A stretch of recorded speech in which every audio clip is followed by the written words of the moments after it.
Hey guys, it's Melissa with Nurtured Canine, and I'm here with Max. So I've had Max. I got him on Monday. Today is Sunday, so it's been about 7 days, and he's been doing really good. So I just kind of wanted to show the session from the beginning to the end. So here I am putting on a slip lead, taking off his training collar, and even this is such a change and so awesome for him, where I'm able to just take stuff off of him, have him wait really patiently to go off leash, and then he'll just kind of saunter off and do his thing. See, here he's kind of waiting for me, and then he'll go and do some sniffs and stuff. But even this is like huge progress with him.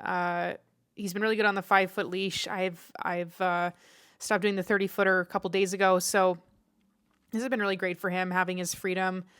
Uh, Things we're working on is coming back when called, working around distractions, sit down, place, peel, focus, and some undesirable behaviors such as barking, jumping up, overall pushiness, not being able to relax. So when I got him on Monday, we went right into play, and I started working on some impulse control stuff with him through that, doing a lot of frisbee. He likes the ball as well, but I just started doing fetch with him and just getting him in, just doing something that he loves to do and then learning through that. It's been really awesome with him to see such a change in a small amount of time. I mean, to be honest with you, to have a dog that's 1 year old, who's been causing, his family some grief here, and then to have a dog that I'm able to do off leash like this with in like 7 days is incredible. So you see here how I called his name once, he ran over, and he's so happy about it. His listening has been truly impeccable. So I'm kind of just showing how much play has been such a help for him. He has a lot of prey drive. He has a lot of frustrations that come out from, I think, not being able to do what he wants to do, and this has been a great outlet for him where he just gets to chase something, bring it back, play some tug. He loves the tug as well, get some frustrations out, and then be able to have a clear mind when we're training. And a lot of my stuff that I'm doing with him has been through just sessions like this. I've been doing stuff like this with him like 5 times a day, and that's not including just the obedience as well as like leash walking and stuff. But even there, you saw he was just walking beside me, looking up at me. Didn't ask him to do anything. He just was doing that on his own, offering it on his own, which is amazing. And his e-collar is on here, but I didn't have to use it once during this session. I've hardly had to use it at all, which is great. But you see here, he's just kind of hanging out. We're just going to go up the hill here to throw it.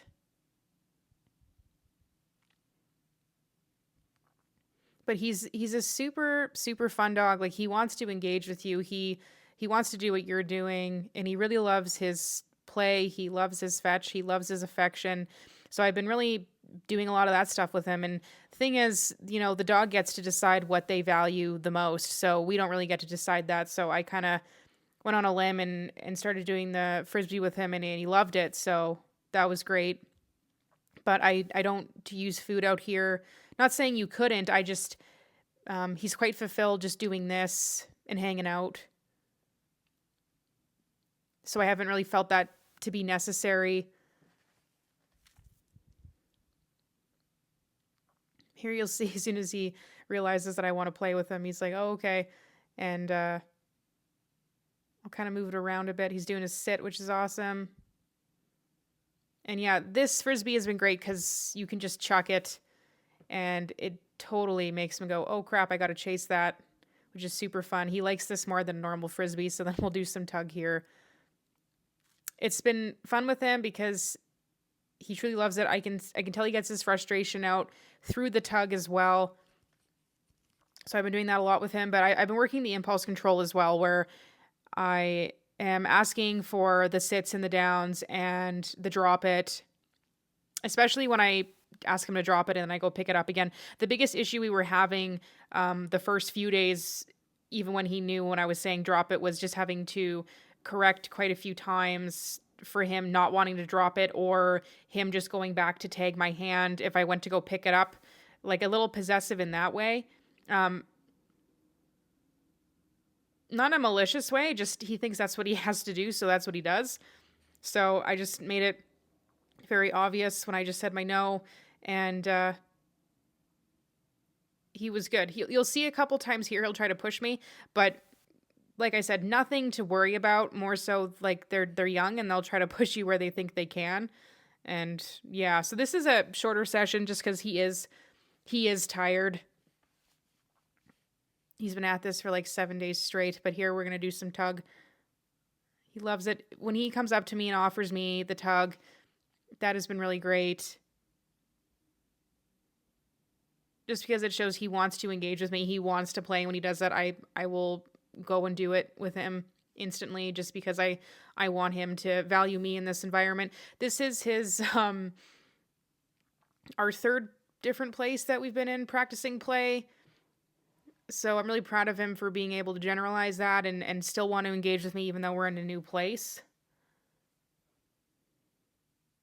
So even here when I drop it, he's like, hey, drops it there.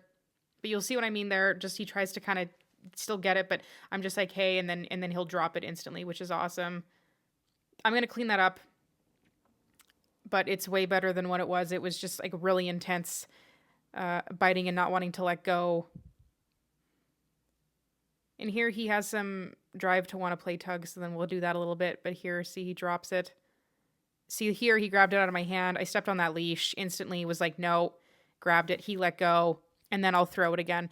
Stuff like that I'm going to correct and be like, hey, that's enough. I'm not going to engage with it or reinforce it by playing tug or throwing it, because it just shows that, okay, I can do that and I'll get away with it and then I get rewarded. So I'm just like, hey, no, we're not doing that. And then we'll go do something else. Even his drops here have been so great, like him just offering it to me without me having to say anything. But there he just wants to kind of go sniff and do his thing. You can tell he's getting really tired. So I'll kind of throw it around a little bit. But this is kind of what I'm talking about with the play when I like to incorporate, the drop it's for the impulse control and the go get it, so that he knows that he can still go grab the toy and incorporate that obedience in. So it's fun for him.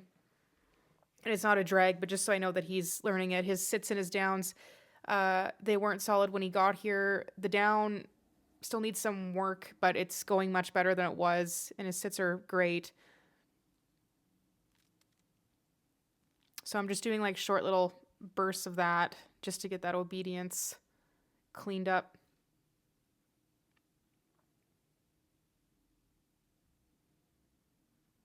But he's a really fun dog. He's a lot of fun. But you'll see with even when he went to grab that out of my hand, he did that to my dog as well. Like he'll get possessive of certain things, or if he thinks that he should have an item, like he'll just he'll go and just snatch it. And I want to make sure that he knows that that's not okay, especially do that to the wrong dog, or it can definitely cause a dog fight. So it's something that I really want to make sure that he knows that he's not allowed to do. And through play is okay, but it's more so when it's, you can tell when it's a bit more on the aggressive side. So just through possessions. So he wants to talk a bit more, so we'll do that. But through the play, you let the dog dictate what they want to do. Like I'm here for him and I want him to have a fun time. So you got to get on their level and you got to have a lot of fun with them and then makes them want to play with you. So you can't just kind of go out there and throw the Frisbee. And if, like you saw at the beginning there, when he kind of just went for it and then he dropped it, then he went to go sniff something else. He wasn't interested. So went to a different place. And then, I get him really jazzed up. I whip it around. I kind of tease him with it just so he wants to go get it. And it makes him want to play with me. If I'm not engaging with him, I don't expect him to play. So, but that's just one of those things that you have to figure out what makes your dog tick. And it really does work once you watch your dog and figure out what they love to do and just do those things as the reward, right? And some dogs aren't easy to get to play, so it's going to take a long time. I'm lucky that Max loves it, and we were able to incorporate it as soon as he got here, so I didn't have to work on anything. He likes to chase, so we just did chase, and then that was kind of it. And we just became great friends that way.